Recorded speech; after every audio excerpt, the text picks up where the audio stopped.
In this video, I am going to show you how to change username on chess.com. First, you have to go to Google web browser and type chess.com, but you can't change your username if you don't have an account on chess.com. So all you have to do is to sign up first using your email address. And once you're done with that, you can now log in to your account. So as you can see here, if I'm going to tap this guest account here, I cannot change my username. So let me sign up first and create an account. In order to sign up, all you have to do is to simply click that one, sign up here, and then you can sign up with Google, with Apple, and other ways. So let me click this sign in using my Google account.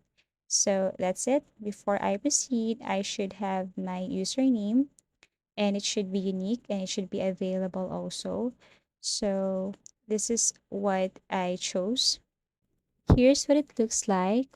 Now, in order for me to change my username, all I have to do is to tap these three lines at the top left corner.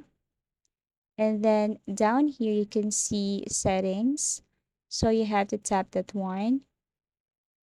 So once you tap settings, you have to tap all settings.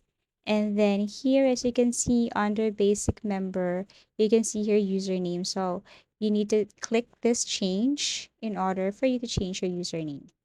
But always remember this, to prevent abuse, we only allow you to change your username one time. So make sure that you're sure of when you change this one. And then after that, click save. And that's how easy it is. Always remember that your username should be unique and cannot be easily copied or hacked by anyone. Thank you for watching and see you again in our next videos.